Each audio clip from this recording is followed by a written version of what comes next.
I'm a bit confused. Help me understand this conspiracy. Listen to me very carefully. Like I said it earlier, there is an interest amongst elements within the world powers to turn this country into a theater of war. I mean, I've said it earlier that there's I want to know on what basis do you say this? Simply because, well, why do people? What happened in the First World War? Why were some people interested in creating chaos and causing a First World War? Because they wanted, how come there was a Second World War? What happened? What led to it? What really happened? How come there was a Cold War? Every war, there's a story behind it. And, there are foreign powers, interest groups, economic groups, interest groups, foreign powers that are interested in taking you down, carving up your country, turning your people into nothing, and taking your resources. Why was there a war in Iraq? Why did Gaddafi have to go in Libya? I mean, why do people have this desire to go and get Libyan oil? You take Gaddafi out, scatter the whole country, create chaos there, take all their oil and their resources, their mineral resources. Why do people do that? Ask the devil. Ask the people that allow themselves to be there. Why do they go into Iraq and do the sort of things they did? Oh, weapons of mass destruction in Iraq. We've seen it. Colin Powell, all of them, George W. Bush. Oh, yes, let's go in there and let's go and do something about it. You get there, they tear the country apart. Hundreds of thousands of people are bombed and killed. You get there are no weapons of mass destruction, and you've changed the leadership, you've carved the country up in its chaos. Afghanistan, what happened there? It's the same thing over and over again. Syria is a worst case. Absolutely horrendous. I followed that closely. I wrote about it over and over again in those years. Had it not been for Russia, Assad would have gone, the country would have, and what was happening? An Islamist rebellion. ISIS was the one leading the charge against a secular government. A secular government that was protecting the interests of Muslims, moderate Muslims, Christians, and Shia Muslims. And you wanted to take them out. And their soldiers were carving out the hearts of people and eating them in front of the TV cameras. Now, why do people do this? What is it? I don't know. Ask them. Ask the devil. All I know is it's nothing but evil. I'm telling you, that evil eye has been focused on Nigeria for some time now. If you think that the whole situation we're facing, and we've been facing over the last number of years, since 2007 when Obasanjo left, in terms of Islamist rebellion, and if you think it's just a Nigerian problem, or that it's just something that we did ourselves or we're doing to ourselves, you are completely wrong. There's a much bigger picture to this. There are some people, some powers in this country that are interested in destroying Nigeria, dividing Nigeria, turning us into a cauldron of war, because they know we won't separate lightly, we won't separate in peace, and they want to destroy us. And they made a projection that by 2015 Nigeria would be at civil war and would have been divided. If you remember that, the Americans, it didn't work because of the resilience and the understanding, the patience of the Nigerian people with and for one another. Because we always say we don't like each other. At the end of the day, you know something? You watch the Nigerian team playing football, and you will see against a foreign country, you will see how everybody comes together and says, listen, Nigeria first, we want the Nigerian team to win. So when push comes to shove, we may have differences. We may want to go our separate ways, but we'll talk about it and see the best way to solve. But these people are not interested in that. They want carnage. They want our blood to flow.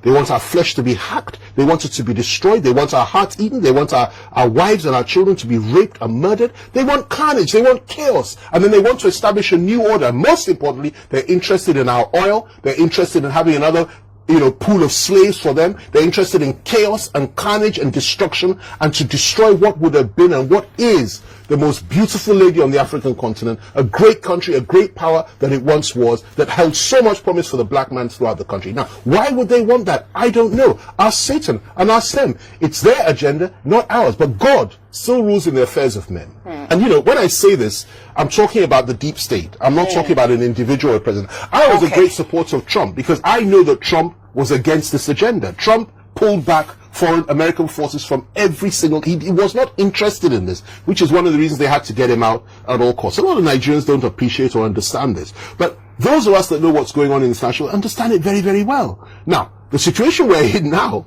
is that the very people that said that effectively supported the Islamist agenda and the terrorists to take over Libya, to take over Syria, to attack Iraq, and also to bring in a new order in Nigeria, which had its baggage, are the people that are back in power in America today. That's the reality. Biden was the vice president to Obama. And Obama, in my view, committed atrocities. Oh, average Nigerian. Why would you say Obama has anything to do with this? We love Obama. They don't understand, and you can't blame them.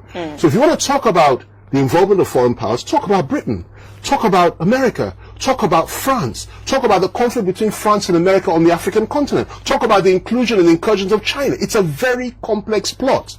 And then the fact that the Russians are not here in full force, which in my view is a very sad testimony, because they ought to be. If they were, perhaps would have a little bit more sanity, because they have proved to be reliable allies. Now, a lot of people will like this, but that's the truth, okay? My concern is Nigeria as a nation and the Nigerian people. Okay. And whoever it is that will assist us to fight these wars that are being engineered by proxy powers that are who controls Boko Haram? Who established Al Qaeda? Who established who funded Al Qaeda? Who was Osama bin Laden working for before he suddenly turned on them? We have a new world order that's coming up. These people revel in carnage, and Nigeria has been targeted, and our country is being hit on all sides. And let me also tell you this: the honest truth is, I believe there are very few Nigerian leaders that are sensitive to this. They don't even understand it themselves. So I'm talking about some of the most ones right to the top. They can't comprehend it. You understand me? If they could, they would do things very differently. You understand? But they can't. It takes insight, understanding, wisdom, a lot of knowledge, and a lot of courage to say some of these things that I'm saying. But the reality is that say them we will, because if that will allow people to open their eyes and understand what's really going on, then it's worth saying. Why is it that we have not had the support from the international community that we so desperately need?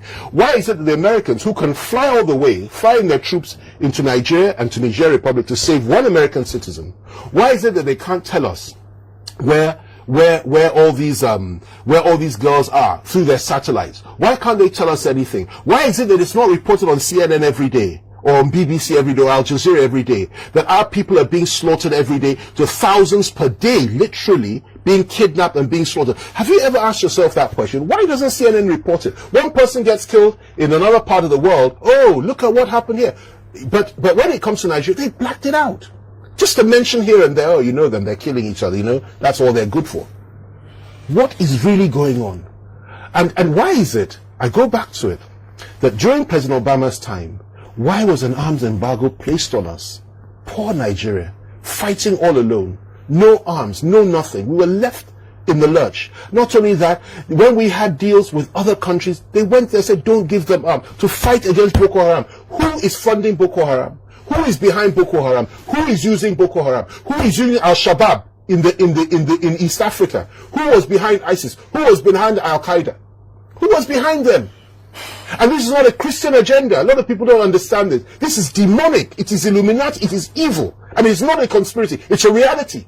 You understand me? They don't represent any Christian. They don't represent any Muslim. They represent only themselves.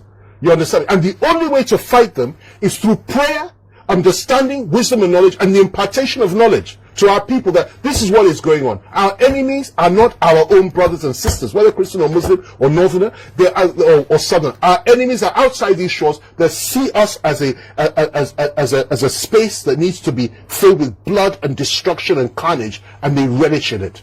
And they feed on that blood, and they'll come and take our resources, take everything that's ours, and tear us apart, and we have nowhere to go. May God never allow them. People of God prayed from here and there. God answered our prayers and gave us Muhammad Buhari. And I want to tell you today, God has told us that Buhari is a prayer answered. Yes.